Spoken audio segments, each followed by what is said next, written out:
Let's talk about a really great book that I recently read while we do some Craftoween.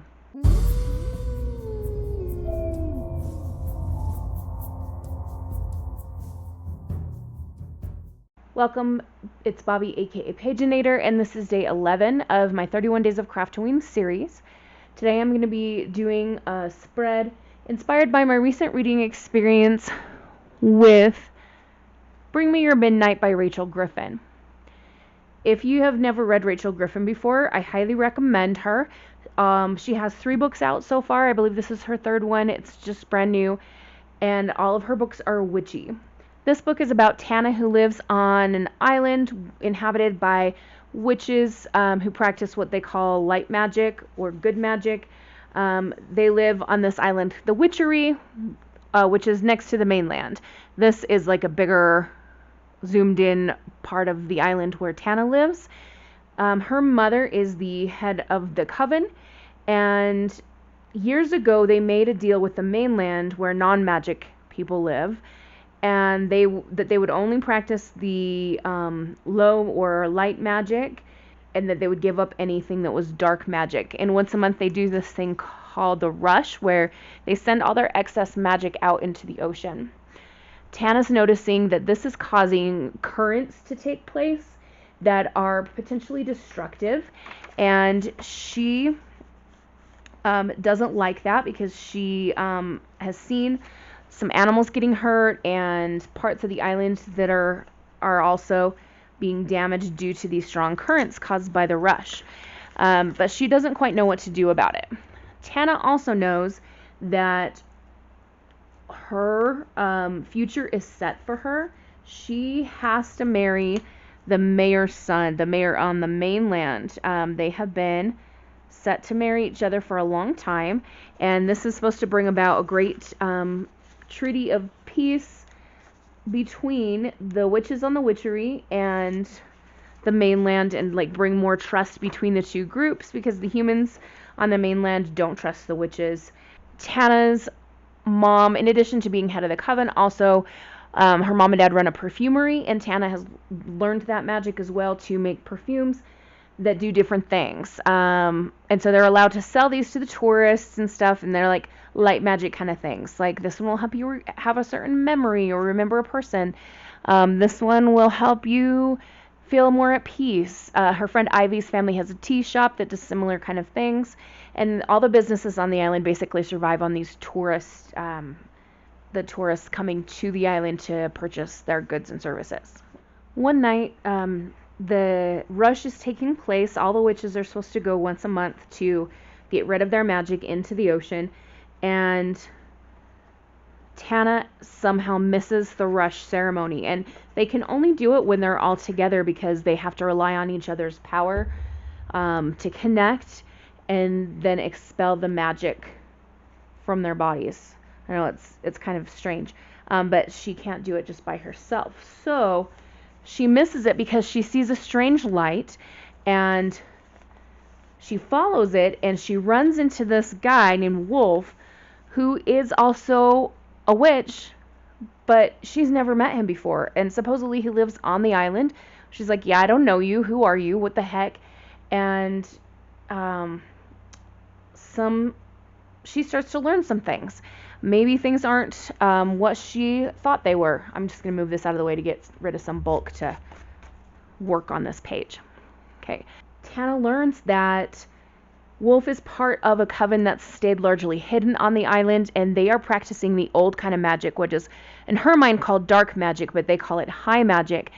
And she's learning more about how that works and how maybe things aren't always what her mom told her they were.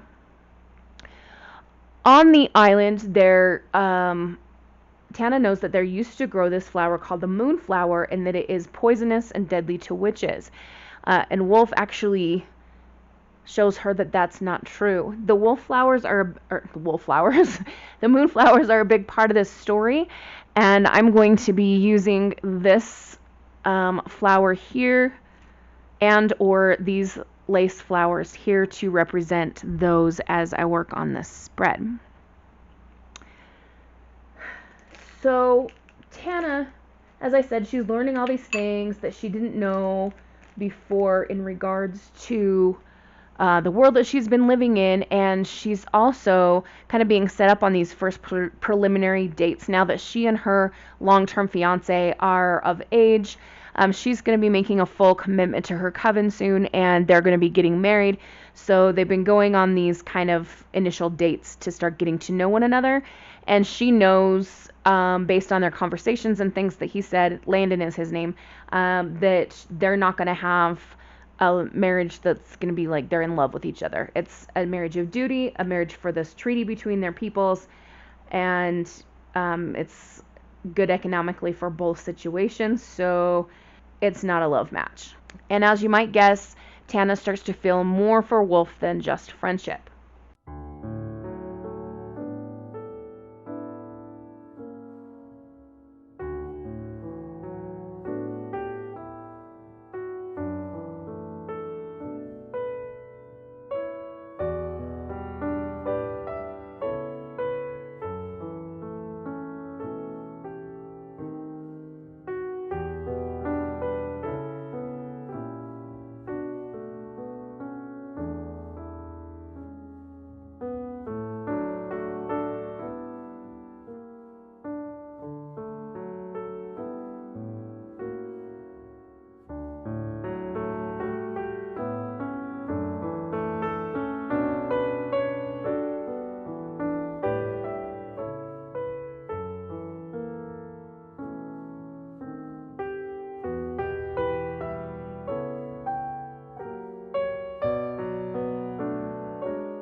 So that's all I'm going to tell you about the plot. I am going to let you know that I did rate it 5 stars.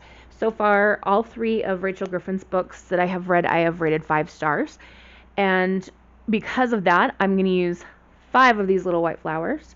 That works out rather nicely because that's all will fit across the page anyway. Do I want it there? Do I want them there? Do I want them on this page opposite? I kind of think I want them over here. So like I said, that's all I'm going to tell you for the plot, because I want you to be able to read it for yourself.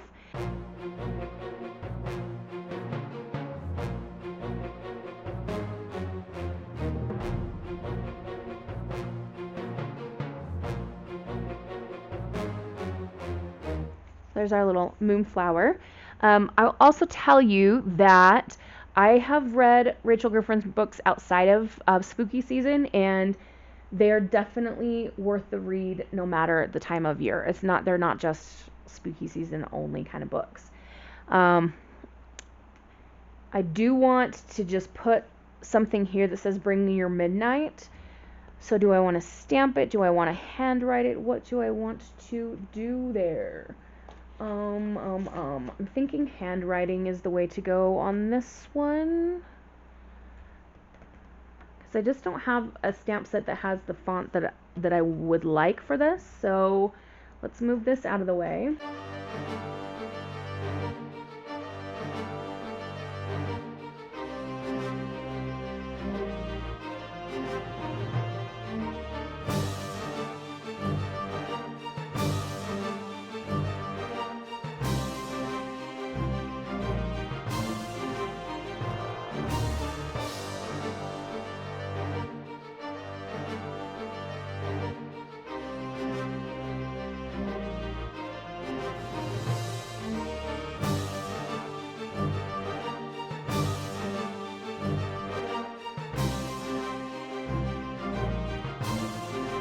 Okay, I think we might be done. There's a little voice going, do you need to do some splatters somewhere? But no. We do not need to do splatters. I like this the way it is. We've got our moonflower here and our 5 flowers here. We've got the book title and we've got a witch in this beautiful print. This, by the way, came from a Book of Halloween ephemera that I ordered on Amazon. And the paper itself feels a little bit like fabric. It's very linen-y, which is really nice. I will grab the book so I can show you. So I showed this in one of my other Craftoween videos, so apologies if you've already seen this, but this is Vintage Halloween Ephemera, and it is just really nice. Like I said, the quality of the paper feels really good. I wish that you could reach through the screen and feel it for yourself, because it just does. It feels really cool. So anyway, that's where that came from. And then behind it, we've just got some regular black paper and then some mulberry paper, which is something that I got off of Temu. So I really like this spread. I am happy with it. And again, I would encourage you to read Rachel Griffin's books. This is Bring Me Your Midnight. It's a beautiful book. I really enjoyed it, and I hope you will too if you decide to pick it up. And in the meantime, I hope you have a wonderful, magical, and bookish day. Happy reading, journaling, or crafting. Adios.